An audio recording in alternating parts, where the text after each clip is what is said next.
Welcome, dear students.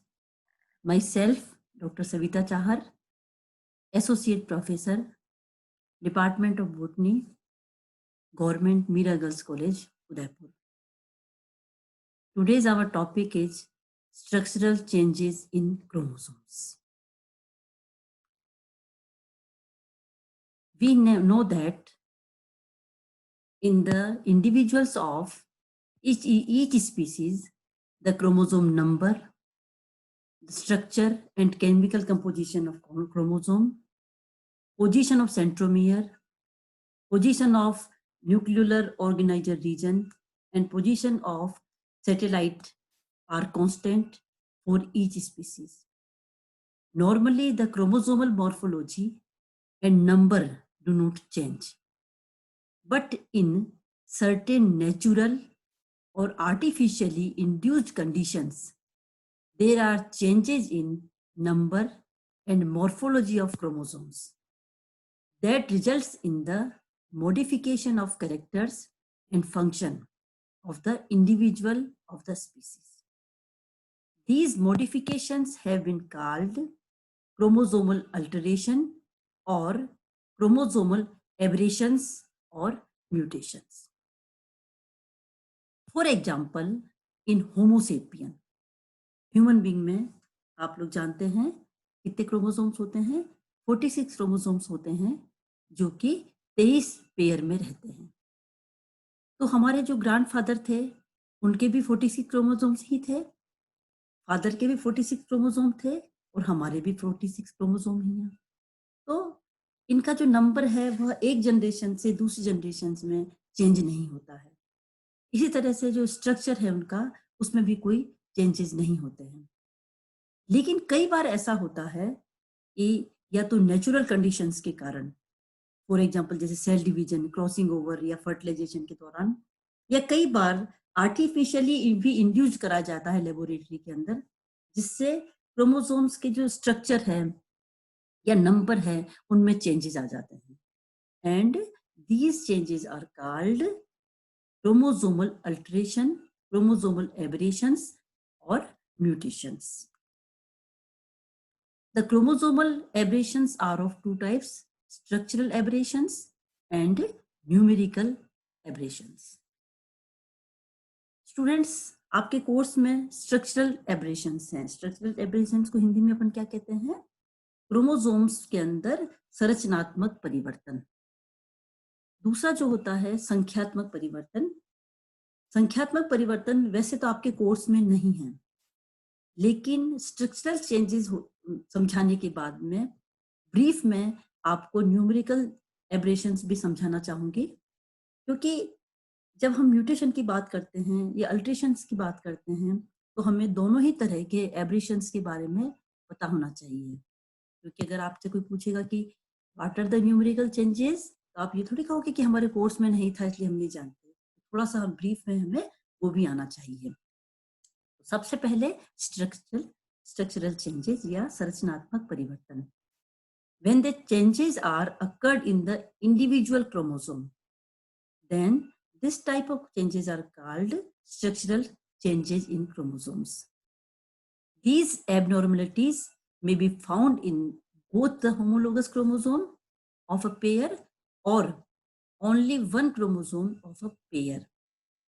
When both the homologous chromosomes are involved in the changes, these are called structural homozygote. अभी तक हमने जो पढ़ा chromosome की structure पढ़ी थी और उसमें हमने देखा था कि क्रोमोसोम्स क्या लगे रहते हैं? जीन्स लगे रहते हैं, लीनियर उसमें अरेंजमेंट होता है इनका। और जीन्स जो हैं ये क्या है? स्पेसिफिक कैरेक्टर्स होते हैं, इनके फंक्शन होते हैं जो कि एक जनरेशन से दूसरी जनरेशन में ले जाते हैं। तो अगर कोई भी संरचनात्मक परिवर्तन इनके अंदर आता है तो अगर वो वाले जीन्स प्रभावित होते हैं जो कि बहुत फंक्शनल जीन हैं, तो उसके कारण क्या है कि जो लिविंग ऑर्गेनिज्म है उनमें एबनॉर्मलिटीज आ जाती हैं। एक बात और इसके अंदर आया है, एक शब्द आया है होमोलोगस क्रोमोसोम्स। हिंदी में अपन कहते हैं समजात क्रोमोसोम्स। क्या होते हैं ये? देखिए, जो गैमेट्स होते हैं उनके अंदर क्या है, क्रोमोसोम का नंबर आधा हो जाता है। जैसे for example in human being 46 chromosome है, तो मेल गैमेट में कितने होंगे? 23 होंगे, फीमेल में भी 23 होंगे। फर्टिलाइजेशन के बाद में ये जो दोनों ही मेल और फीमेल से जो क्रोमोसोम्स आते हैं ये पेयर बनाते हैं। और कौन से क्रोमोसोम पेयर बनाएंगे? जिनके ऊपर सिमिलर जीन्स सिमिलर लोसाई में प्रेजेंट होंगे, वही आपस में पेयर बनाएंगे। तो जो पेयर बनाते हैं क्रोमोसोम्स सिमिलर कैरेक्टर्स वाले, सिमिलर जीन्स लोसाई वाले, वो आपस में क्या कहलाते हैं? होमोलोगस क्रोमोसोम्स कहलाते हैं, या हिंदी में अपन कहते हैं समजात गुणसूत्र कहते हैं। तो जब कोई भी स्ट्रक्चरल चेंजेस उस पेयर के दोनों क्रोमोसोम के अंदर आता है तो it is called structural homozygote. और अगर कोई भी चेंज होमोलोगस पेयर के किसी एक क्रोमोसोम में आता है तो इसे हम स्ट्रक्चरल हेटेरोजाइगोट कहते हैं। Then the structural changes of chromosomes are of 4 types. Number 1 deficiency और deletion, second is duplication or addition, third is inversion, and fourth type is translocation। तो सबसे पहले हम पढ़ेंगे डेफिशिएंसी और deletion. The deficiency involves loss of chromosome section. If the break takes place on a chromosome, the part without the centromere is lost, while with the centromere functions as deficient chromosome.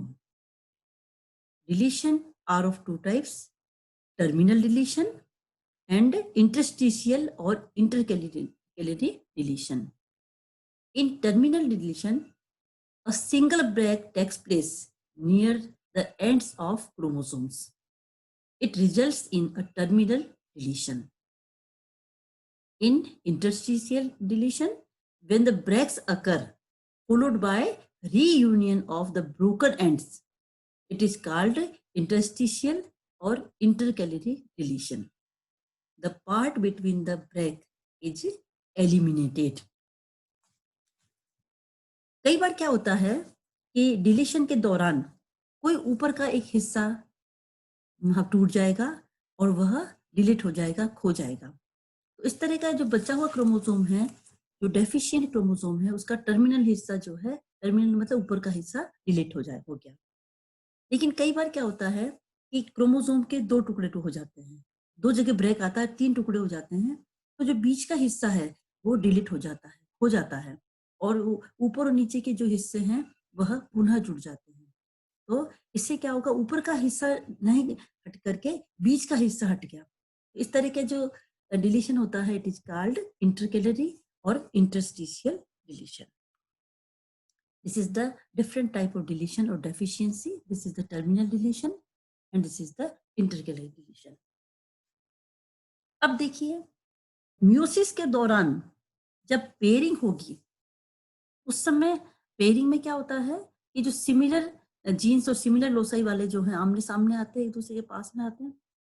लेकिन अब क्योंकि यहाँ पे कुछ एक chromosome ऐसा है जिसका कुछ हिस्सा डिलीट हो गया है, तो पेयरिंग कैसी होगी? तो वहां पर क्या होगा? जो एक क्रोमोसोम की तुलना में दूसरे क्रोमोसोम में थोड़ा हिस्सा ज्यादा है, वो हिस्सा क्या है? एक लूप बना लेगा। तो आप यहाँ पर देखिए कि आपको यहाँ पर लूप नजर आ रहे हैं।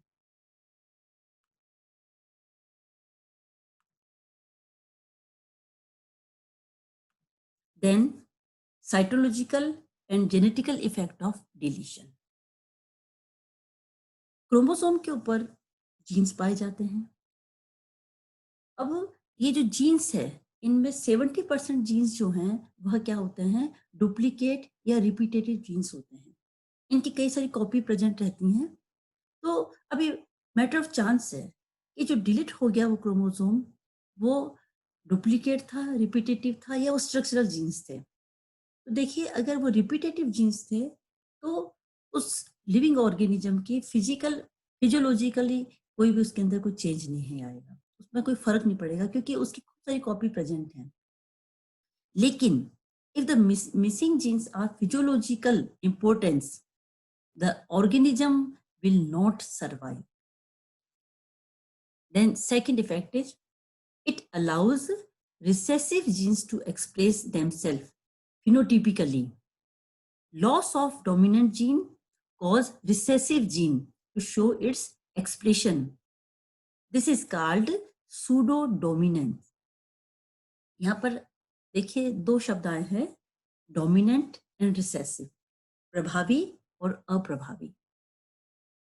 देखिए जब होमोलोगस पेयर जो है एक मेल से आया है और एक फीमेल से आया है, उनमें जो सिमिलर कैरेक्टर वाले जीन्स जो हैं उनके अंदर क्या होता है कि एक जो आने वाला एक पेरेंट से आने वाला जो जीन है वो क्या करेगा, डोमिनेंट होता है। डोमिनेंट का मतलब है कि वह दूसरे के जो प्रभाव है उसको एक्सप्रेस नहीं होने देता है, उसे अपन डोमिनेंट या प्रभावी जीन कहते हैं। उसकी तुलना में जो दूसरा जीन जिसका प्रभाव एक्सप्रेस नहीं हो पा रहा है, it is called recessive gene. जो रिसेसिव जीन है उसके सामने वो अप्रभावी है। तो कई बार क्या होता है कि जब डिलीशन होता है तो क्रोमोसोम का वो वाला हिस्सा डिलीट हो जाता है जहां पर डोमिनेंट जीन प्रेजेंट। अब क्योंकि डोमिनेंट जीन हट गया तो रिसेसिव जीन का जो प्रभाव है वह एक्सप्रेस होगा। अब वो जो रिसेसिव जीन है वो क्या हो गया, डोमिनेंट बन गया, लेकिन परमानेंट डोमिनेंट नहीं है, वो तो थोड़ी देर के लिए ही बना है। So it is called, this phenomenon is called pseudo dominance. Pseudo dominance means अब आभासी आभासी प्रभाविता। तो कई बार डिलीशन के कारण क्या होता है कि जो अप्रभावी जीन है वह प्रभावी बन जाता है। The next effect is in human. The cat-cry syndrome has been induced due to deletion of short arm of chromosome 5th. The children cry like cat, mentally retarded, small head and moon faces. Homo sapien में जो 5वें number का chromosome है उसकी जो short arm है उसमें कई बार डिलीशन होने के कारण क्या होगा, क्या डेफिशिएंसी हो जाएगी, उसमें जो चाइल्ड होगा उसमें कैट क्राई सिंड्रोम होंगे। इसके कारण, डिलीशन के कारण कैट क्राई सिंड्रोम क्या होते हैं, उसमें जो बच्चे का रोना है वो बिल्ली की तरह होगा, मेंटली रिटार्डेड होगा, बिल्कुल गोल जैसा चांद होता है इस तरह का चेहरा होगा। Then next is Turner syndrome या X0 फीमेल। कई बार क्या होता है कि जब डिलीशन होता है, देखो ऑटोसोम्स जो हैं जैसे होमोसेपियन में वो कितने हैं, 22 जोड़े, 22 जोड़े का मतलब 44 ऑटोसोम्स, और एक पेयर सेक्स क्रोमोसोम है XX। तो कई बार क्या होता है डिलीशन के दौरान जो सेक्स क्रोमोसोम है, एक्स क्रोमोसोम जो था इसमें 2 पेयर में जो था उसमें से किसी एक के अंदर, जैसे अपन हेट्रोजाइगोट है ना, स्ट्रक्चरली हेट्रोजाइगोट, तो उसमें एक्स क्रोमोसोम का कुछ हिस्सा जो था, कुछ जीन्स थे वो वहां से उसमें ब्रेक हुआ और टूटकर अलग हो गए। उसके कारण क्या होगा कि टर्नर सिंड्रोम के लक्षण दिखाई देते हैं, और इस तरह की जो फीमेल होगी वो कैसी होगी, स्टेराइल होगी।